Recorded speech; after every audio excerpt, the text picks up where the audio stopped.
Welcome to the Mockingcast, the podcast of Mockingbird Ministries. I'm David Zoll, your host, and in just a few moments, I'll be joined by my co-hosts, Sarah Condon and RJ Heyman. We come to you every other Friday to explore a few of the places where we currently see grace and its absence playing out in unexpected and compelling ways. We're glad to have you with us.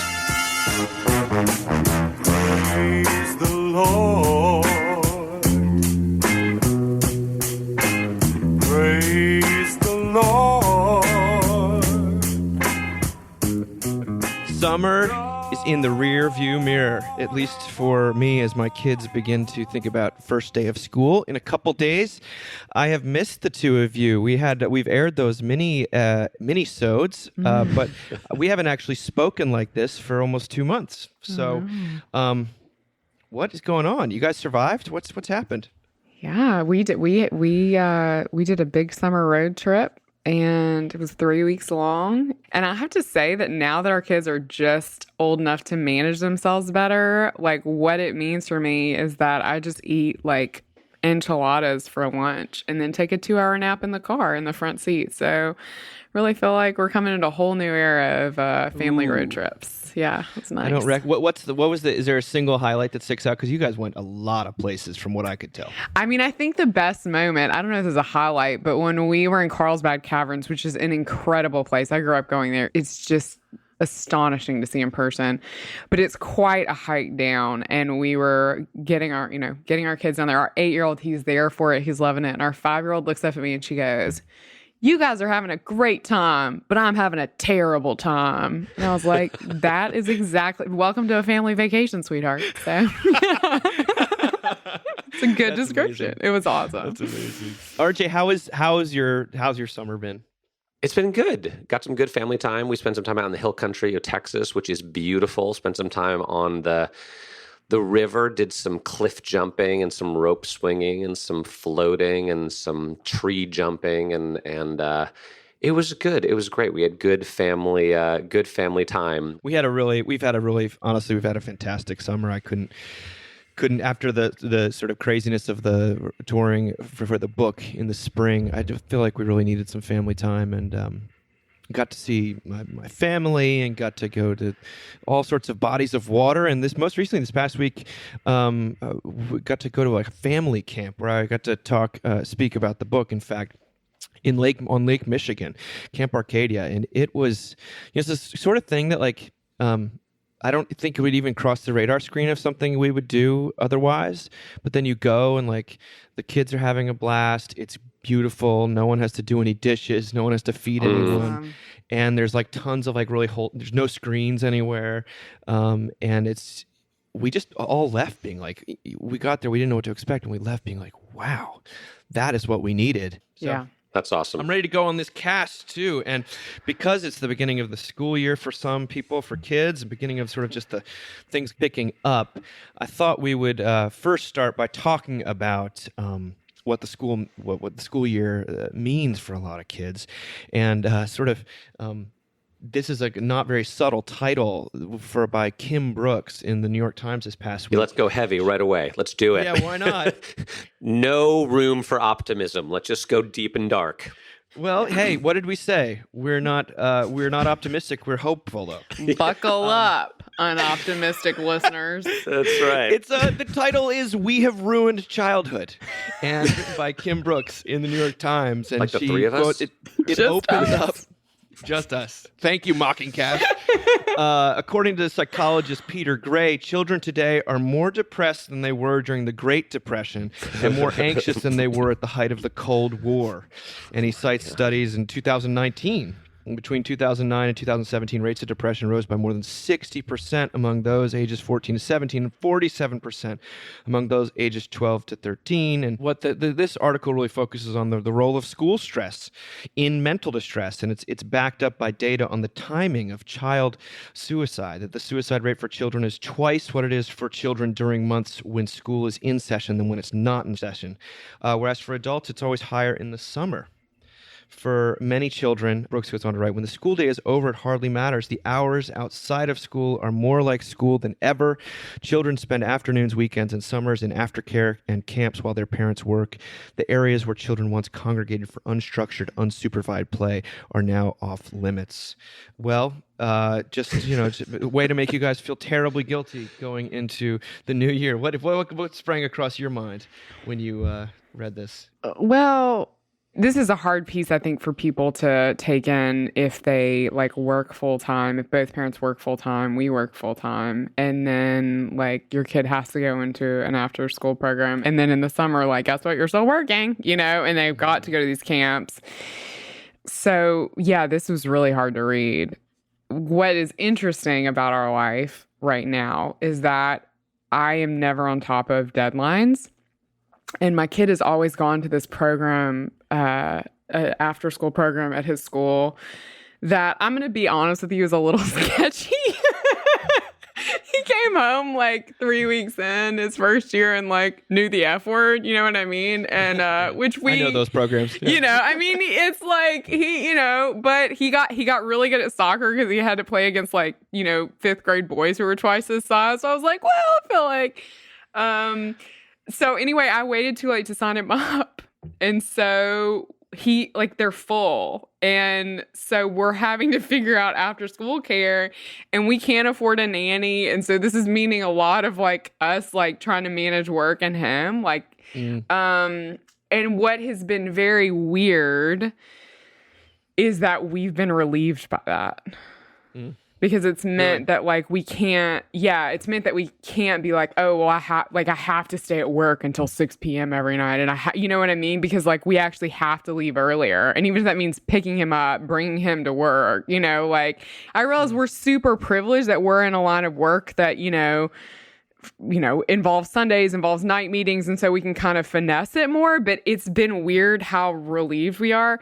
The other thing I have to say, and this is really horrible to admit, our son broke his arm in a very glorious, catastrophic way a few weeks ago, which means that he can't do any of the after school activities he's always done that we're he has to do. So we're out of sports for the fall. We're out of violin lessons. Thank you, Jesus, for the fall. And we're kind of relieved by that too, which is, feels dark, right? He broke his arm, but it's weird how much of this push for work and push for keeping them. Because the article even talks about it's even if you pick them up, you're kind of carting them from one activity to the next, right? We're out of that game this fall, and it's kind of thrilling for us. It feels like our vacation's been extended. Wow. So yeah, I don't know. I think about my oldest son, who junior year is over, thank God. And he goes to a great school and he has great friends and I think has by and large had a good time there. And yet, even he would say, I think he has some ambivalence because he worked so hard. He literally was up past 2 a.m. just about every night last year and worked so hard and, got the GPA he wanted, got the test scores he wanted. He actually took a few SAT subject tests in June, and although his scores were great, they weren't as good as he wanted. And so he's like, Mom, I'm taking them again in August. I'm doing it. My son, my second son, I think based on the experience my first son had, sort of made a different choice about where he wanted to go to school and the kind of experience he wanted to have. He wanted things to be a little bit more laid back and to have some more balance in his life. But I do wonder, you always how much of this stuff is external and how much is internal? Sarah, like you were talking about, how much it is living in a culture where it seems like either you're totally going to make it, quote unquote, or you're really going to struggle, and there is no in between. Right. There's been so much written about the disappearance of the middle class, and either you're going to be super wealthy and super successful, or you're just going to scrape by, and there's no middle ground, and not having this feeling it's going to be okay. You are going to be okay. Your kids are going to be okay, because like you said, Sarah, like you said, there you and Josh are both working full-time jobs, working really hard, doing amazing work, and you can't afford a nanny. Right. You know, I mean, like, and you probably don't feel flush. And so how much is the culture we live in and all these lies that we buy into that are constantly fed to us about what we need to be to earn our place in the universe?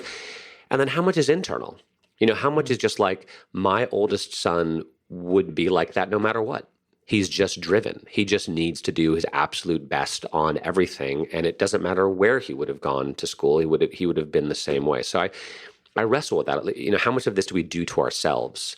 And your story, Sarah, because I totally relate to that. Like, it is a relief sometimes when things don't go according to plan and you have an excuse. Oh, You have right? an excuse. Yes. Oh my gosh. Harvey The whole was year like, I was like, no after school activities. Like, sorry, Harvey happened. Well, and I was even like, this is a glorious year. Even those few. I talk about that in. Yeah. Sorry, in Seculosity, they say that like the only way as Americans can really take a break is through catastrophic weather. A natural It's disaster. the only time we Yes, actually that's it. feel okay, Lord like let off the God. hook, because there's such a guilt factor. I mean, I do think the bigger question this article poses is, so how do we help our kids? I mean, I think that's really, because, you start talking about question. suicide That's a in huge children, question. and it's terrifying. Yeah. But I happen to have a kid, I mean, kids are snugglers generally, but you always have that one kid that's like more into it. And, our daughter is like that. And she just makes me stop all the time. And I've gotten better about letting myself do it just to sit with her. And I said to her the other day, because she's just so sweet. And I said to her the other day, I was like, what are we going to do? Because she's also super tall. What are we going to do when you're too big to sit in my lap?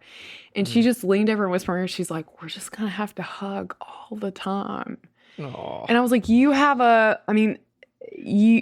have this expectation and this plan that like I need to stop regularly just to like hold you and be with you and have our family together. And, I think people feel this pressure that looks like this kind of prescribed like game night or whatever, this stuff that like we set the standard so high as parents of what that has to look like that then we don't want to do it. And I just like, I want to speak over people that like the past couple of weeks have been awesome, because we've had a kid with a broken arm. It's 100 degrees in Houston. He can't go outside for very long because he can't sweat. We've watched a ton of movies as a family, like laid on the couch together, eating candy, I mean, I think when we read these pieces, for me, at least personally, I get so overwhelmed that I forget that like I'm already doing some of this stuff and that I don't have to make it so hard and so prescribed and like the cover of, Parents Magazine, that it becomes out of reach. That what your kids actually really need is just you. They don't need some like better version of you. They just need you. So anyway. Well, that actually leads kind of directly into the next piece that we're talking about, because we're talking about a better version of you, Sarah, and particularly of a better version of women. We got two sort of competing, or it's almost like a question and answer type thing going on with these next two pieces. It was published in The Guardian, called Athleisure, Bar and Kale, The Tyranny of the Ideal Woman, by Gia Tolentino, who's a New Yorker writer and kind of a really like a rising star, big time star in the kind of essay world right now. And this is published in The Guardian, Athleisure. She writes, the ideal woman today is always optimizing. The ideal woman can be whatever she wants to be, as long as she manages to act upon the belief that perfecting herself and streamlining her relationship to the world can be a matter of both work and pleasure, or in other words, of lifestyle. The psychological parasite of the ideal woman has evolved to survive in an ecosystem that pretends to resist her. If women start to resist an aesthetic, like the over-application of Photoshop, the aesthetic just changes to suit us. The power of the ideal image never actually wanes. In these pursuits, most pleasures end up being traps, and every public-facing demand escalates in perpetuity. Satisfaction remains, under the terms of the system, necessarily out of reach. I think about this every time I do something that feels particularly efficient and self-interested, like eating lunch at a fast casual chopped salad chain like Sweet Green, which feels less like a place to eat and more like a refueling station. The chopped salad is engineered to, quote, free one's hand and eyes from the task of consuming nutrients so that precious attention can be directed toward a small screen where it is more urgently needed so that it can consume data, work email, or Amazon's nearly infinite catalog, or Facebook's actually infinite news feed. Of course, an entire industry has sprung up to give optimization a uniform. Athleisure. or athletic leisure. The type of clothing you wear when you are either acting on or signaling your desire to have an optimized life. I define athleisure as exercise gear that you pay too much money for. But defined more broadly, athleisure was a $97 billion category by 2016. Athleisure is reliably comfortable and supportive in a world that is not. I love that. This is how athleisure has carved out the space between exercise apparel and fashion. The former category optimizes your performance. The latter optimizes your appearance. And athleisure does both simultaneously. In recent years, pop culture has started to reflect the fractures in selfhood that social media creates. Where beauty is concerned, we have deployed technology not only to meet the demands of the system, but to actually expand these demands. So I was actually the whole athleisure thing. I was thinking about the first time someone accused me of dressing that way. And I was 20, and people were starting to wear yoga pants at Ole Miss. And I was had a boyfriend in New Orleans, and we were around one of his friends, and he kind of sneeringly looked at me and said, "You're dressed like one of those moms in Uptown." And I was like, what? Like, I had no idea what he meant, but it was like the first time. So that was almost 20 years ago. I'm 30, almost 37. So like the progression of this is pretty fascinating to me. And now that I'm like, I literally am wearing like a sports bra, a sports shirt, and running shorts. Right? Like, and have I exercised today? No, I have not. You know what I mean? Like, but I'm wearing this. Because it is really comfortable. Yeah, you want to be like, it seems like it's so hard to be a woman. Can we really begrudge them for like having like this? I know. Like, come on, anything. Well, it's one only two acceptable outfits. You're either like dressed for success, or you're an athleisure. Like, that's all you can do. RJ. And there is no in between. It's so true. Like, you're either in this, like where I live, you're either in this, or you're in like, they're Mexican and Guatemalan, but they'll like, do you know what I mean? Like they're the embroidered flower dresses that like white women wear in Houston. And it's really short, right? You wear it really short with like really high, like, sandals, like platform sandals, giant colored earrings, you know? And like, you're either in that look, or you know what I mean? You're either like a white girl in Coco, right? Or like you're about to run a 5K. Like, those are the two genres. The thing that really haunted me about this piece is how I do find myself in those spaces. And I know I'm not alone. Like, I'm not the only thinking, feeling woman in the room. In these spaces where we've all agreed that this is what we're going to do. I mean, this is a lot like the last piece we talked about, even though like it's really kind of creepy that we're all doing it, you know? Like, I've been to a bar class before. She writes a lot about bar, and it is like, and I've been to spin classes before, and they do kind of encourage this like sort of religious, sort of sexual experience that's like very unnerving.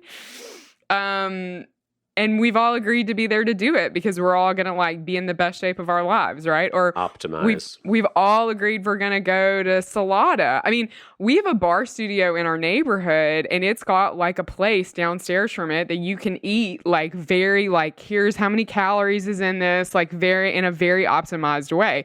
You can also get alcohol there. So I know a frequent thing is you go to bar class and then you have too much to drink.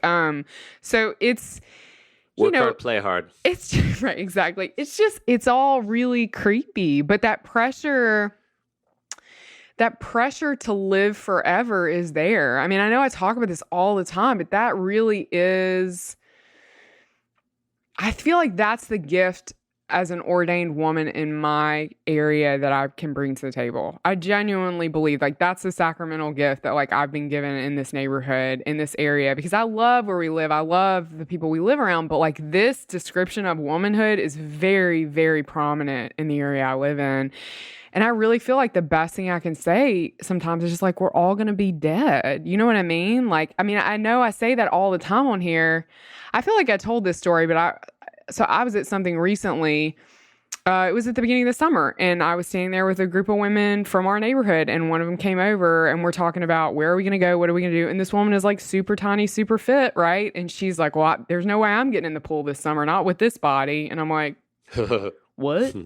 And I said, seriously? And she's like, oh yeah, like I can't even let my kids see this. And I just said, you're going to be dead in a few decades. Like, get in the pool. I mean, that's like, that's. Has she spoken to you since? I say How did that go? And not well, but like, I can't. The Holy Ghost compels me to tell you that, like, okay. You can't. The Holy Ghost. Like, you can't, like, you're gonna die. You know what I mean? Like, all this stuff is this, like, weird. If we just keep ourselves busy enough, we don't have to face, I mean, not just death, but right, like an unhappy marriage or any of these things.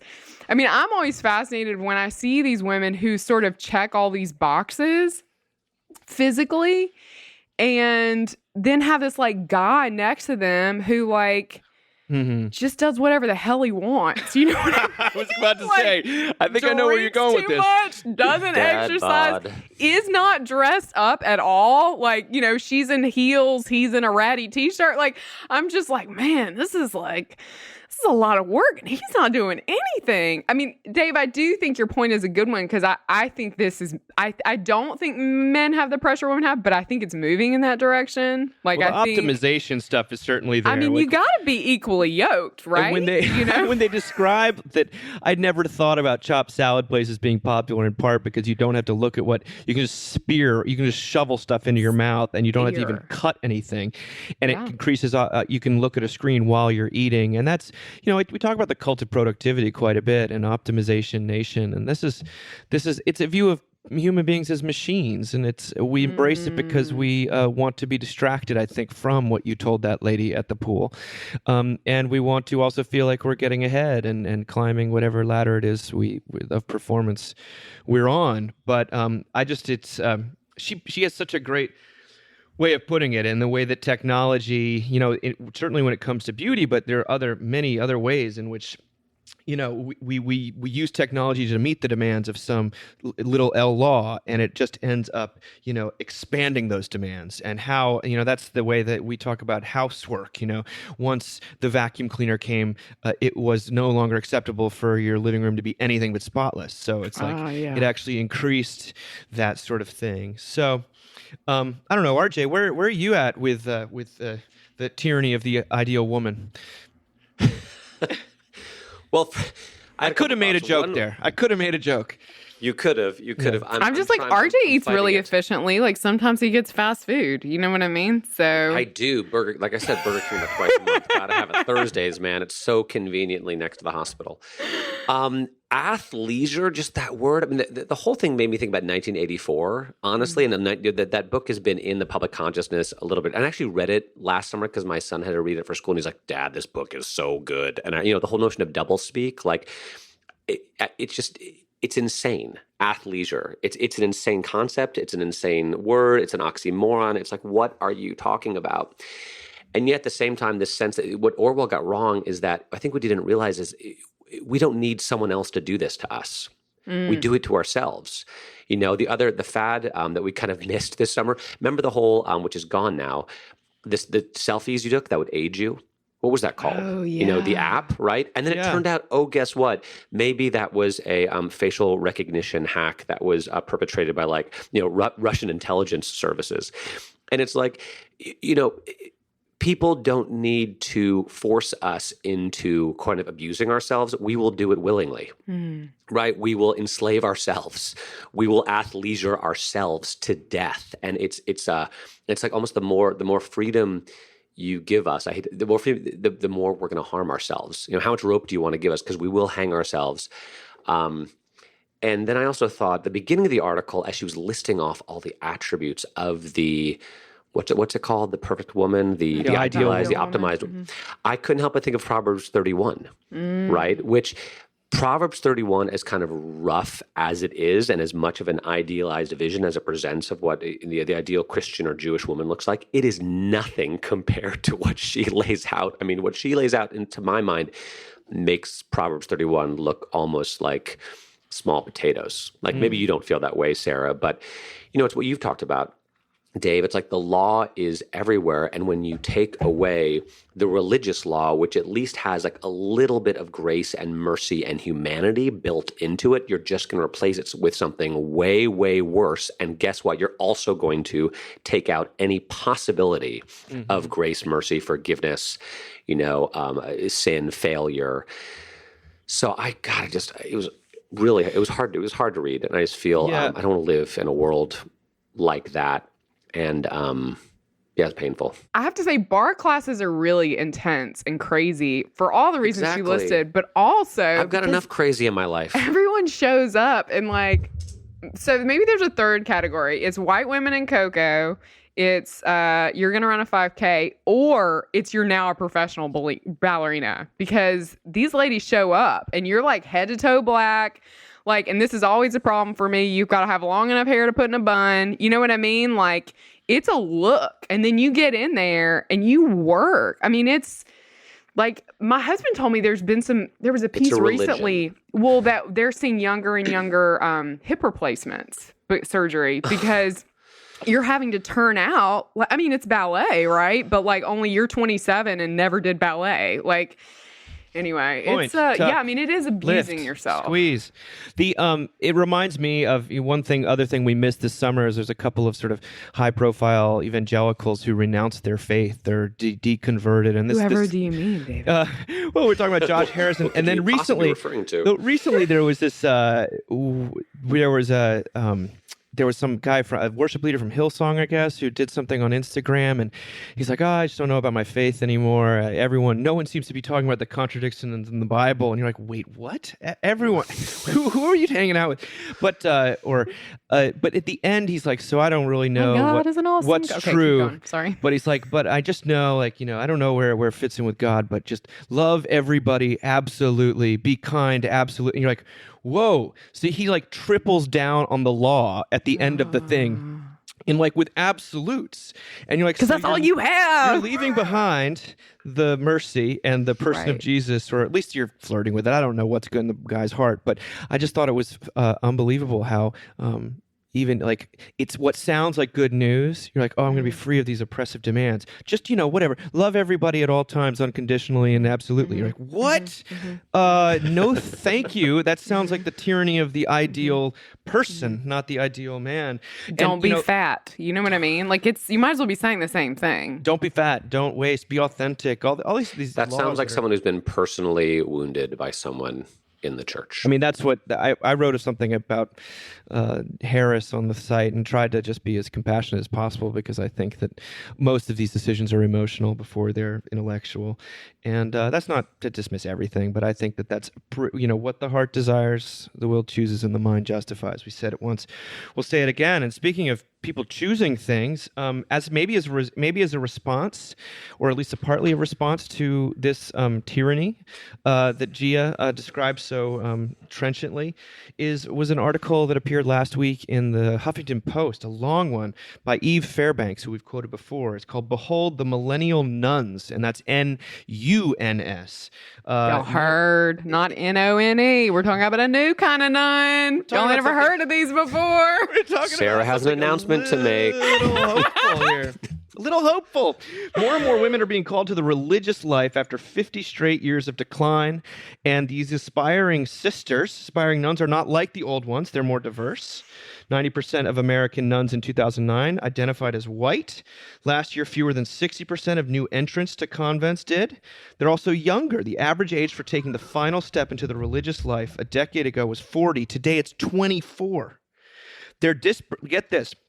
They're disproportionately middle children, often high-flying and high-achieving. Typical discernment stories on blogs or in Catholic press start with lines like, quote, she played lacrosse and went to Rutgers, or she was a Harvard graduate with a wonderful boyfriend.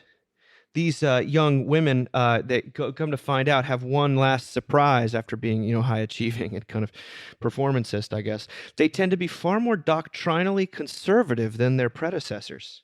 If you go deeper into their social media feeds, past the wacky photos of habited nuns making the hang loose sign, you'll find a firm devotion to the most traditional of Catholic beliefs.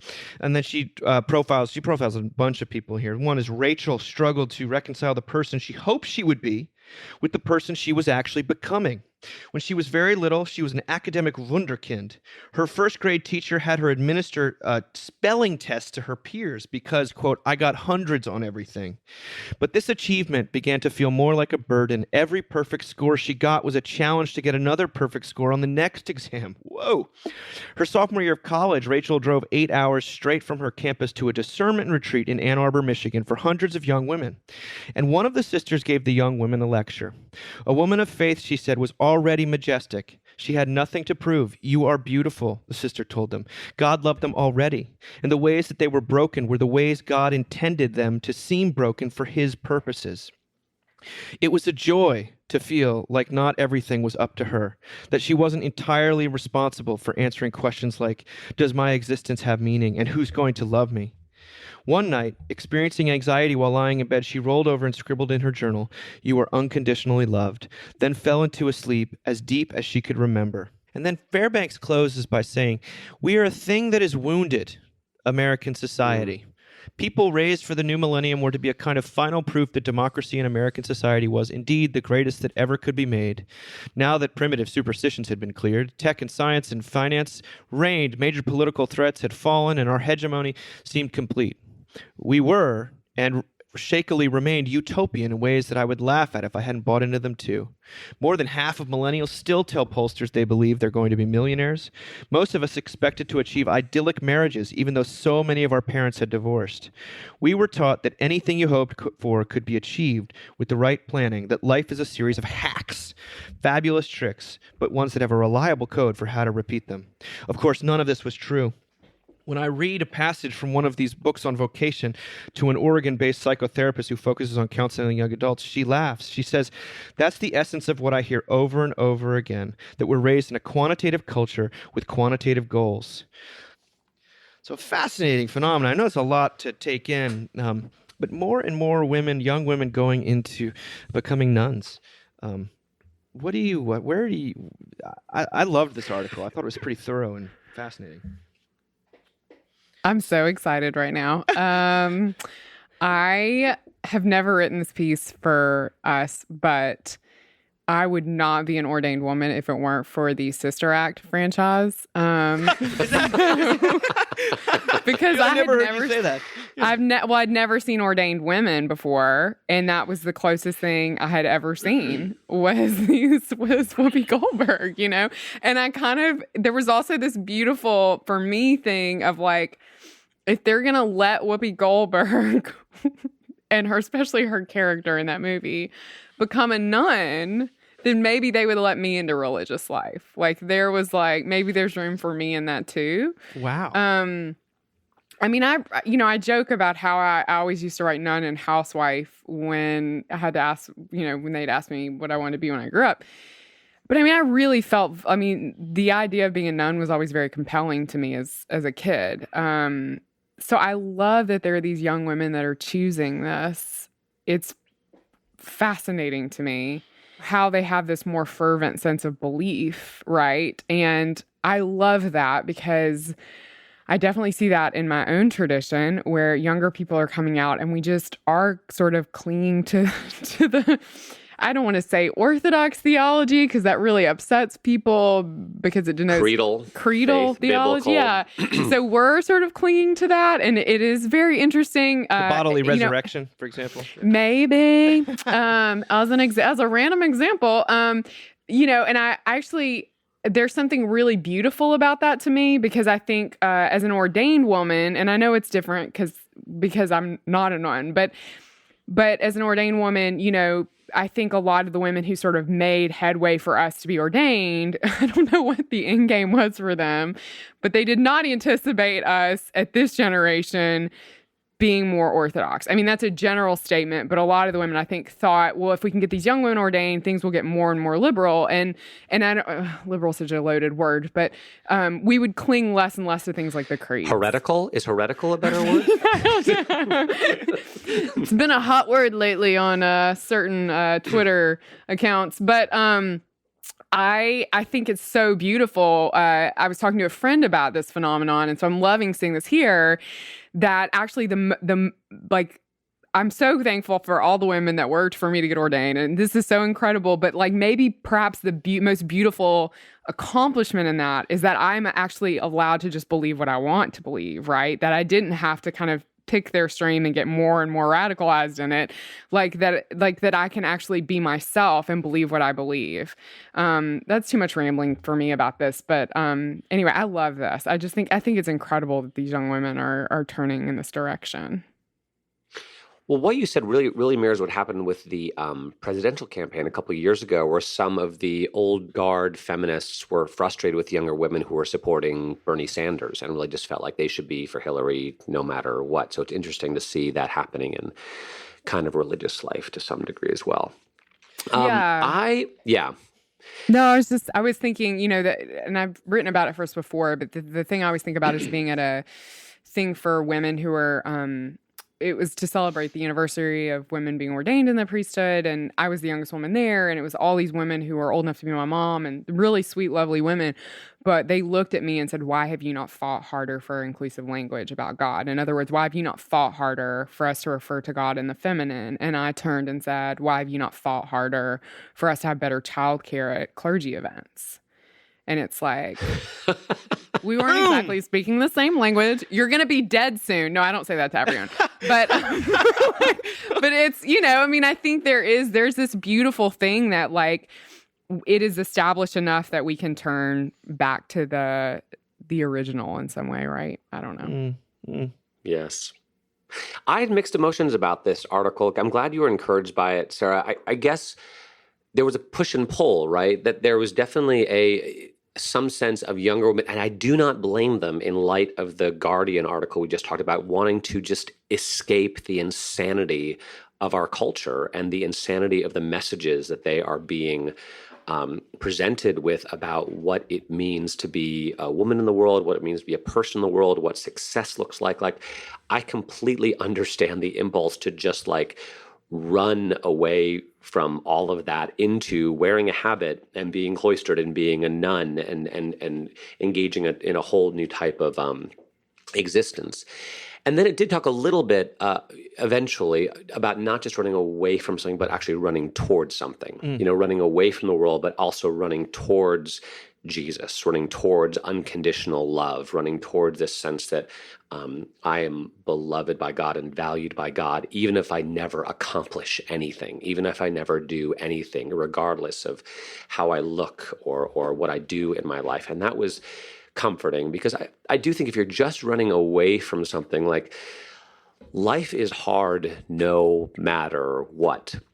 And whether you kind of go into married life and have children and engage in all that, or whether you choose celibacy and become a nun and it's a cloistered, a habit-wearing existence, it's going to be tough no matter what. And you have to have some sense of what you are doing what you're running towards, and not just what you're running away from. Like I was preaching recently and talking about a missionary who once said to me, who'd been overseas for like decades, and he said, if you go into missionary work because you love people, you're not going to last very long, because people are pretty impossible.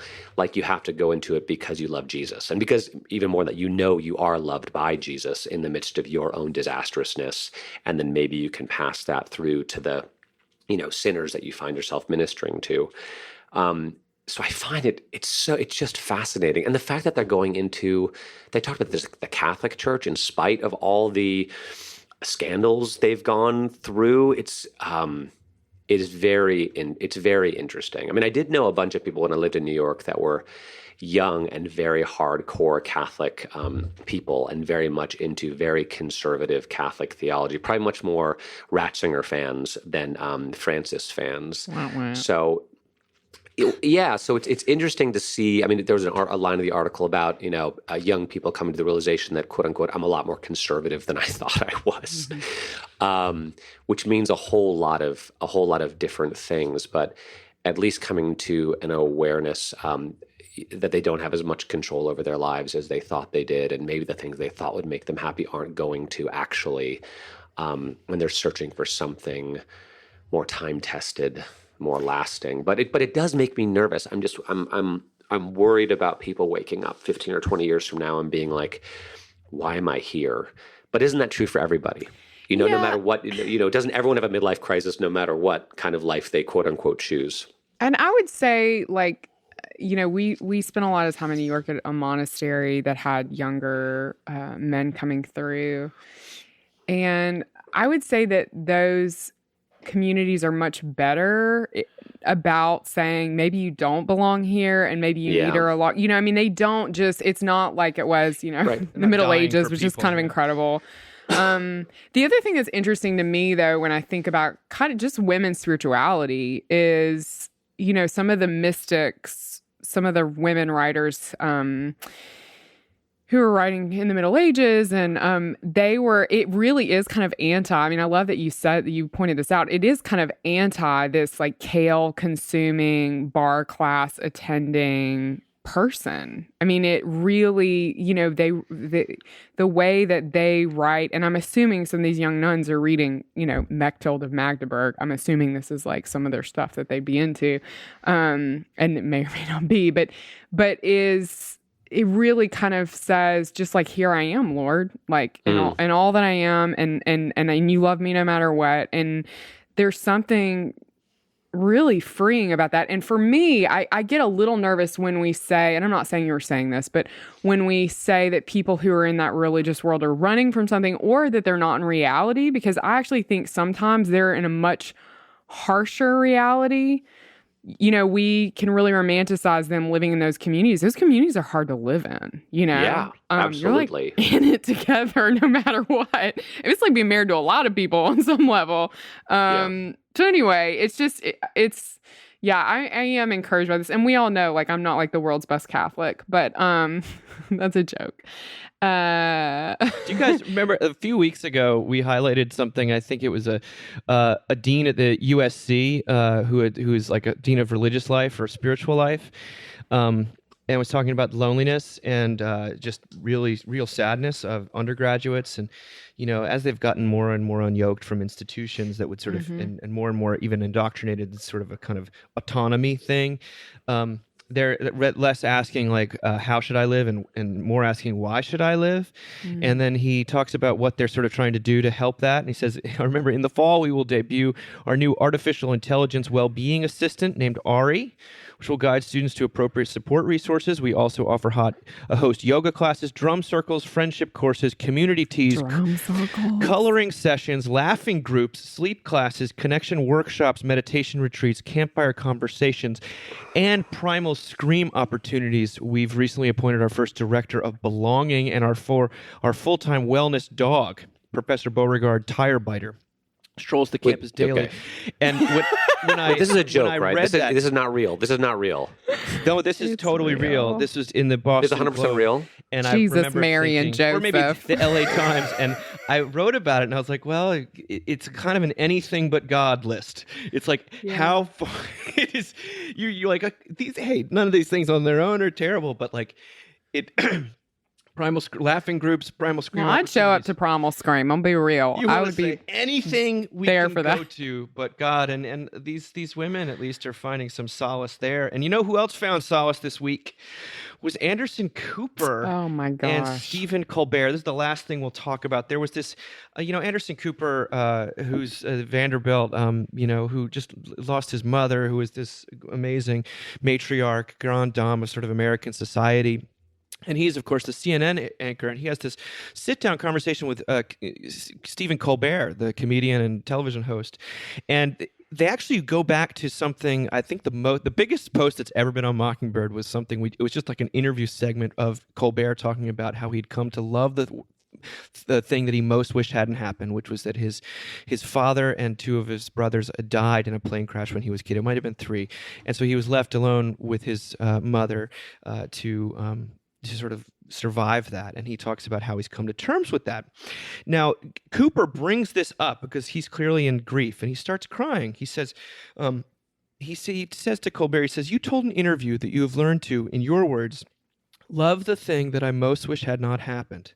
Then Anderson starts crying. He says, "You went on to say, what punishments of God are not gifts? Do you really believe that?" And then Colbert, there's a pause, and he looks him in the eye, and he's being completely serious. He says, "Yes." And he was quoting Tolkien. He says, it's a gift to exist, and with existence comes suffering. There's no escaping that. I don't want it to have happened. I want it to not have happened. But if you are grateful for your life, which I think is a positive thing to do, not everybody is, and I am not always myself, but it's the most positive thing to do, then you have to be grateful for all of it. You can't pick and choose what you're grateful for.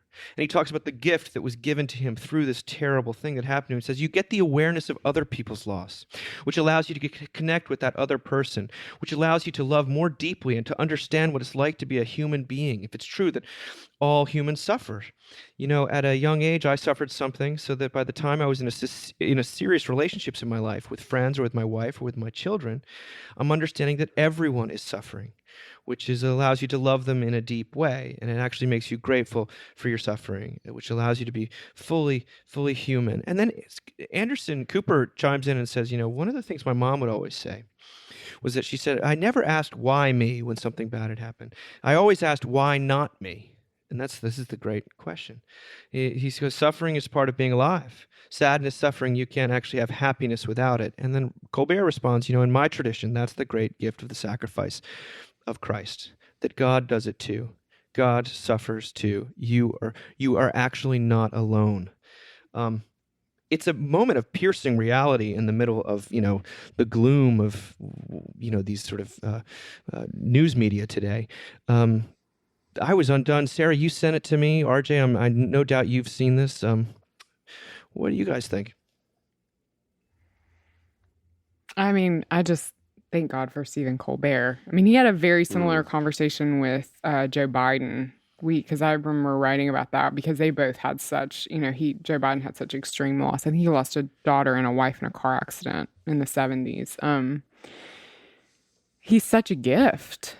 I mean, to us, because he is able to say these things, and he has an incredible platform, and people are able to hear it. And, you know, whether or not that makes people wonder about Christianity or Catholicism is frankly irrelevant to me. What matters is that he's saying it and people are able to hear it, and that's incredibly powerful. Because to say in our culture right now that suffering is a part of life, and people think you're nuts when you say stuff like that. People think, trust me, people think you're nuts if you tell them they're going to die in a few decades.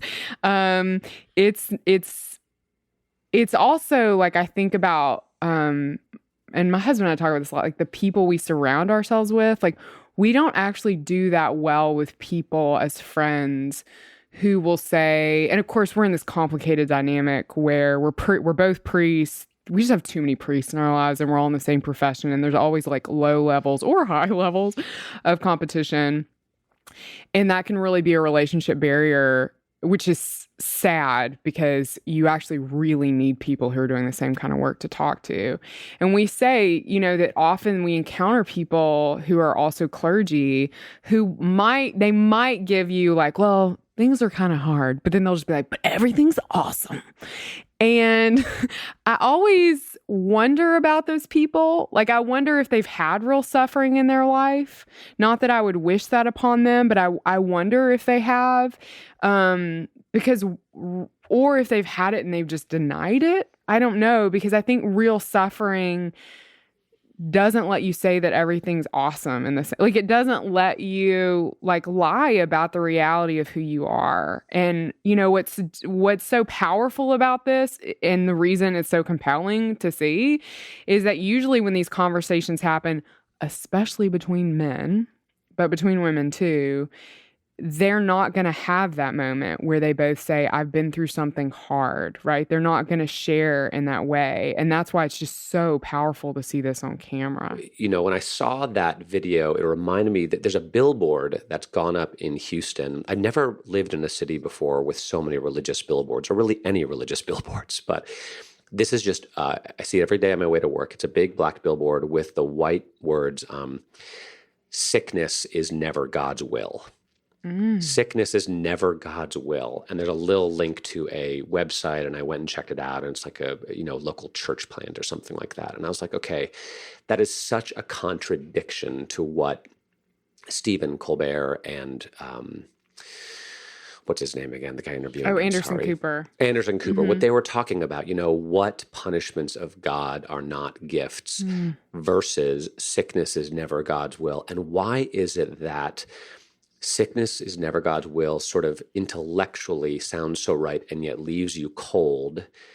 And on the other hand, what punishments of God are not gifts intellectually sounds so awful, and yet Anderson Cooper couldn't even get the words out without weeping.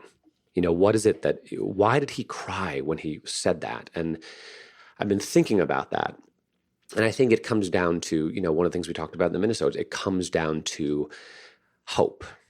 That Anderson Cooper is struggling still with the death of his mother and with whatever other personal sufferings he has endured. And the question is always, do these mean that I've been abandoned? Mm-hmm. Or that there is no God, or that there is no hope, or is this pain I'm experiencing, is that all there is? Is existence just painful suffering, emptiness, and bleakness?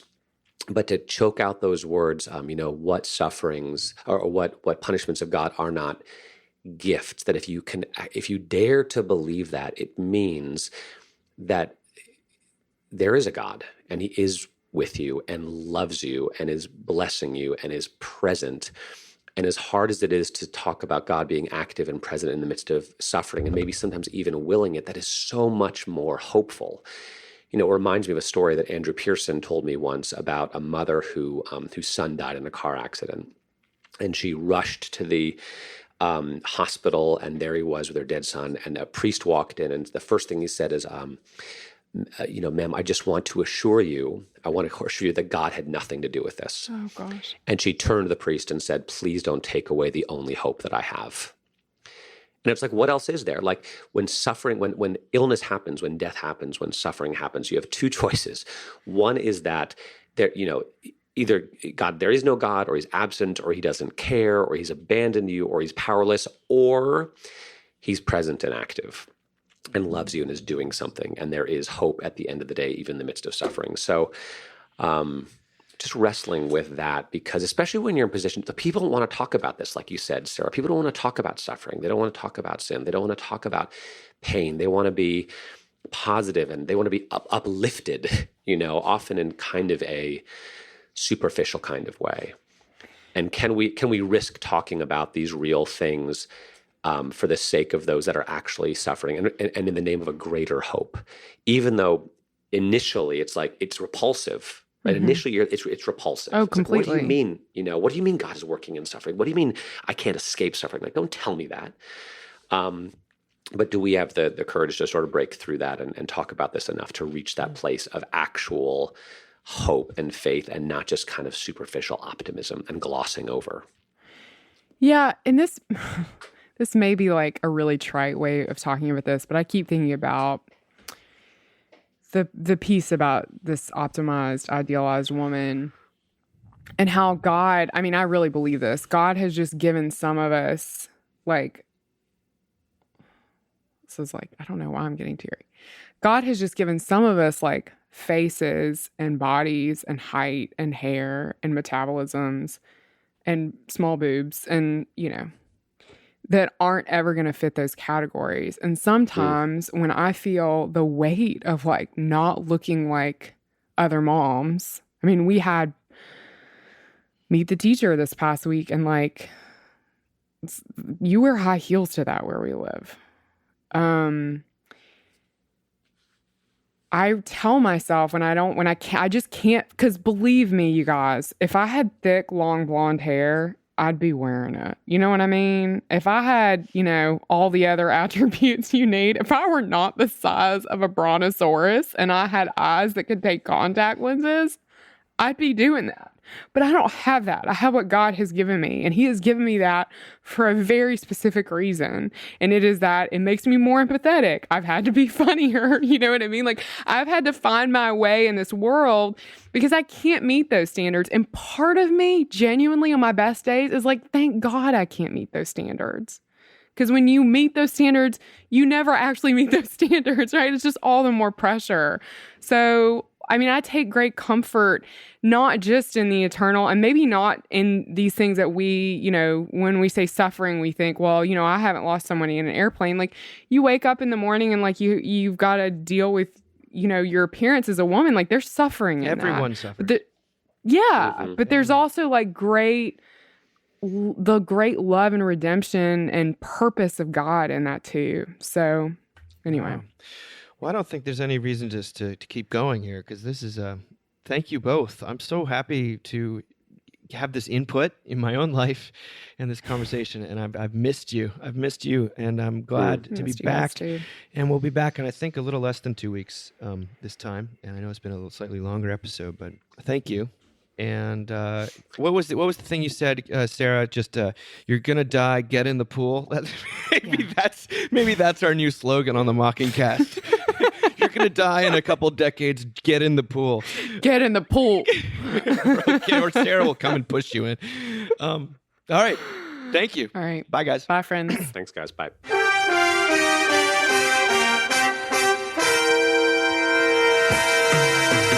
Thank you for listening. Remember, you can find us on the web at www.mbird.com. And we'd always love to hear from you at info@mbird.com. Audio production for the Mockingcast is provided by the Narrativo Group, and if you like what you've heard, please do drop over to iTunes and leave us a rating and review. Until next time. Praise